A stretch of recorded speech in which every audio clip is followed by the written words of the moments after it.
বাজারের 29 লক্ষ স্থানীয় জনগণ, 15 লক্ষ রোহিঙ্গা এবং 1 লক্ষ এনজিও প্রতিনিধি, পর্যটক সহ মোট 45 লক্ষ মানুষের বসবাসের একটা জায়গায়, এত বিশাল একটা জনবসতি জায়গায় বাজার জেলা হসপিটালে একটা সরকারি কিডনি ডায়ালাইসিস সেন্টার নাই কেন?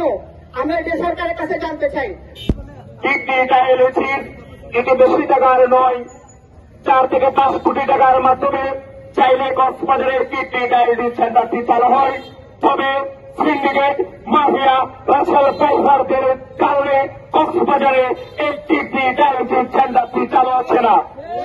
বছর পরেও আমরা কক্সবাজারবাসী একটি পূর্ণাঙ্গ হাসপাতাল পাইনি, একটি পূর্ণাঙ্গ মেডিকেল কলেজ আমরা পাইনি। কক্সবাজারের 29 লক্ষ জনগণ, 20 লক্ষ রোহিঙ্গা এবং প্রতিদিন হাজার হাজার যে দেশি বিদেশি পর্যটক কক্সবাজার আছে, তাদের চিকিৎসার জন্য কক্সবাজারে কোনো ডায়ালিসিস সেন্টার নেই।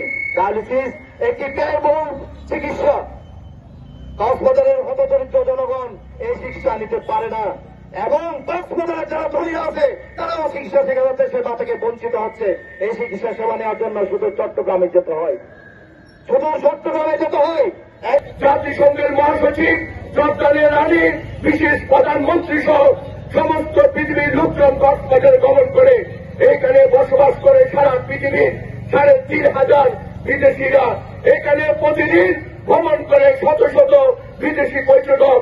কক্সবাজার বাংলাদেশের একটি গুরুত্বপূর্ণ জেলা, বর্তমানে আন্তর্জাতিক শহর। এইখানে হাসপাতাল করা হয়েছে, মেডিকেল কলেজ করা হয়েছে, কিন্তু হাসপাতাল চালু করা হয় নাই। কেন হয় নাই আমরা চাই না। আমরা এখান থেকে দাবি করছি অনতি বিলম্বে কক্সবাজার মেডিকেল কলেজ চালু করতে হবে এবং মেডিকেল কলেজের সেবা চালু করতে হবে। আমাদের দাবি, আমাদের হুশ কমিটির যে টাকা, সেই টাকা দিয়ে আগামী 1 মাসের মধ্যে কক্সবাজারে ডায়ালিসিস সেন্টার চালু করতে হবে। আমরা কক্সবাজারে যে হাসপাতাল আছে সেই হাসপাতালে সরকারিভাবে কিডনি ডায়ালিসিসের জন্য সেন্টার স্থাপনের জন্য আজকের এই সমাবেশ থেকে সরকারের মাননীয় স্বাস্থ্য উপদেষ্টা, জেলা প্রশাসনের মাধ্যমে তার কাছে দাবি জানাতে চাই অনতি বিলম্বে কক্সবাজার সদর হাসপাতালে সরকারিভাবে কিডনি ডায়ালিসিস সেন্টার স্থাপন করতে হবে। মৌলিক অধিকারগুলো থেকে আমরা বঞ্চিত হয়েছি। আমরা দেখেছি বাংলাদেশের রাজস্ব আয়ের সিংহভাগ এই কক্সবাজার থেকে যোগান দেওয়া হয়, কিন্তু আমরা কক্সবাজারকে তাদের বিনোদনের আরামাইশের জায়গা হিসেবে আমরা পেয়েছি। আমার কক্সবাজারবাসী এখনো চিকিৎসার মতো একটি মৌলিক সেবা থেকে বঞ্চিত। আজকে আমাদের ভাইরা এখনো মানববন্ধন করে, আন্দোলন করে কিডনির মতো একটি জটিল রোগের চিকিৎসা সেবা থেকে বঞ্চিত হওয়ার কারণে আমরা দাবি জানাতে চাই অনতিবিলম্বে কক্সবাজার সরকারি কলেজ, সরকারি হসপিটালে কিডনি ডায়ালিসিস সেন্টার প্রতিস্থাপন করতে হবে।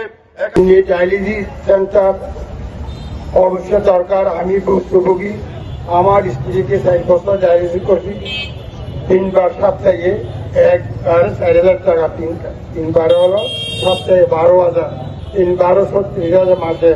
এরপর একটা আয়রন ইঞ্জেকশন 1 ভাই বলে গেছে করে, এটা আমি ভুক্তভোগী এবং এখানে কলিমল আছে, কলিমল বড় ভাই 1 বছর।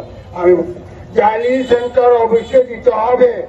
আমরা ডিসি সাহেবকে সবাই বেঁধে দেবো, জুলাই বিপ্লবের মতো আন্দোলন করতে হবে। আমরা রাস্তা ছেড়ে দেবো না, অবশ্যই করতে হবে। আপনারা আরো সংগঠিত হন, আমরা রাস্তায় নামবো। আজকে আমরা শনিবার বর্জ্য আরম্ভ করেছি, আজকে রাস্তায় বন্ধ, আবার রাস্তায় প্রয়োজনে অপারেশন অচল করে দেবো। ডায়ালিসিস করতে হবে।